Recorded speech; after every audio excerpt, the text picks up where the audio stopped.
जय हिंद दोस्त। बता दूं कि बीएसएफ कांस्टेबल ट्रेडमैन जिसका फॉर्म अपने कुछ महीनों पहले भरा था, उसका फाइनली पीटी और पीएचटी का एग्जाम डेट जारी कर दिया गया है। हाँ, पीटी पीएचटी में आपके साथ क्या क्या होगा सारी चीज को बताएंगे।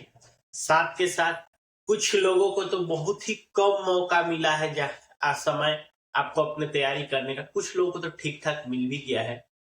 उसके साथ साथ आप जब वहां जाएंगे तो अपने साथ क्या सारे इंपॉर्टेंट डॉक्यूमेंट आपको ले जाने हैं, उन चीजों को भी हम बताएंगे। क्या आपको ओरिजिनल कॉपी ले जाना है या उसका जीरोक्स ले जाना है, वो चीजों को भी हम अच्छे से बताने वाले हैं।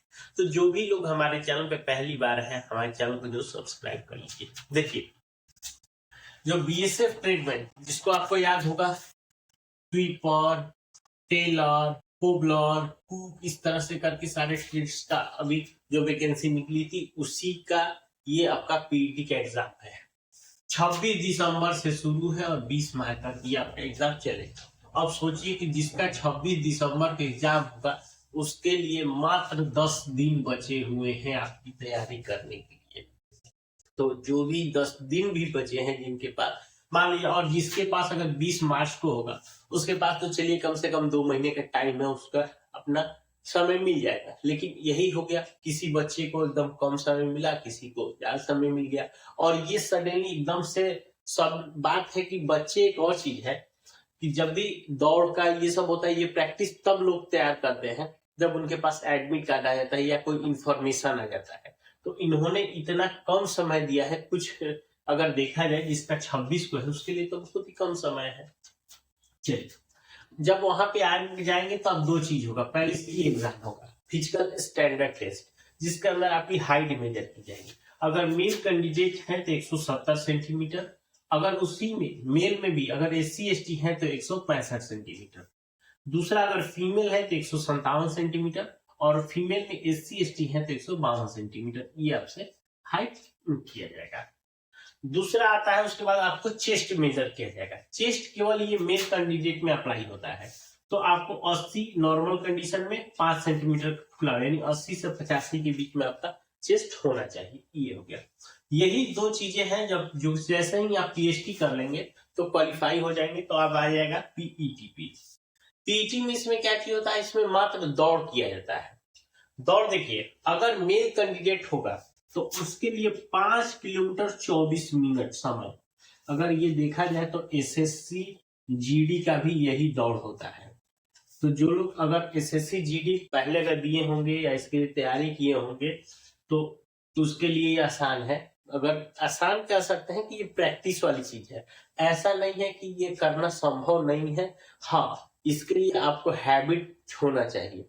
ये नहीं है कि आप 5, 2, 3, 4 दिन 10 दिन के अंदर ये तैयार कर, क्योंकि एक 5 किलोमीटर एक थोड़ा दूरी लंबा होता है और समय भी दिया रहता है।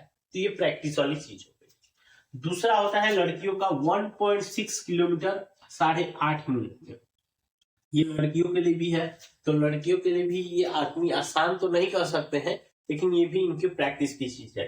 तो जो ये एग्जाम होगा 26 दिसंबर से लेकर 2 मार्च, लड़का लड़की दोनों के लिए है। आप अपना एडमिट कार्ड चेक करते रहेगा, क्योंकि एडमिट कार्ड सब कहा गया है हम, तो आपका किस डेट को है उसी अकॉर्डिंग आप अपना तैयारी करिए। इसके बाद आपका मेडिकल टेस्ट किया जाता है। मेडिकल टेस्ट में देखिए, कलर ब्लाइंडनेस, आपकी आंख की देखी जाएगी कि आप कैसे इसको देख सकते हैं। उसके बाद फ्लैट फुट आपका चेक किया जाएगा कि जो पैर है पूरा एकदम सपाट तो नहीं है, हल्का कर्व होना चाहिए, ये चीजें चेक किया जाएगा। उसके बाद आप हियरिंग, यानी आपको सुनने में कोई दिक्कत तो नहीं है। उसके बाद आपका ब्लड प्रेशर चेक किया जाएगा।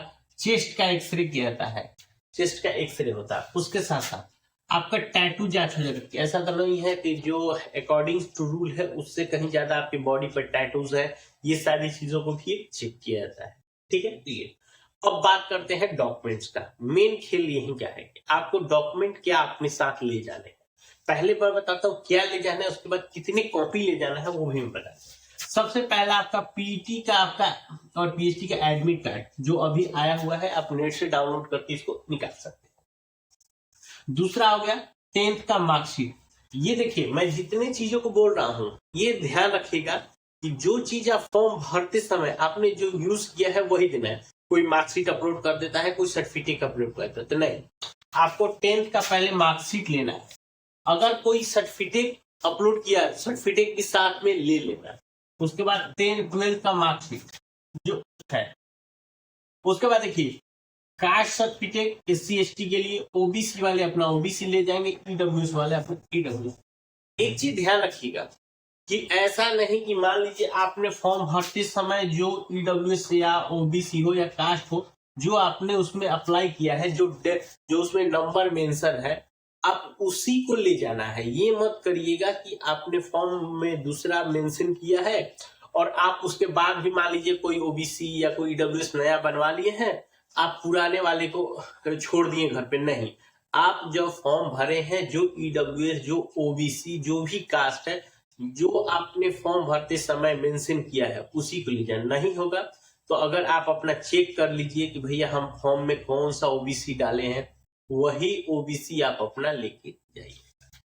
उसके बाद आता है निवास प्रमाण पत्र। इसमें भी सेम कंडीशन है, क्योंकि बहुत सारे बच्चे क्या करते हैं कि हर एक साल नया निवास बनवाते हैं, अकॉर्डिंग टू फॉर्म कंडीशन पड़ता है। लेकिन फॉर्म का एक कंडीशन होता है कि भैया हमारे फॉर्म में जो आपने नंबर मेंशन किया है जिस भी निवास का, तो आप उसी निवास को हमें ले आइए, हम उसी को वेरीफाई करेंगे। यही चीजें होती है।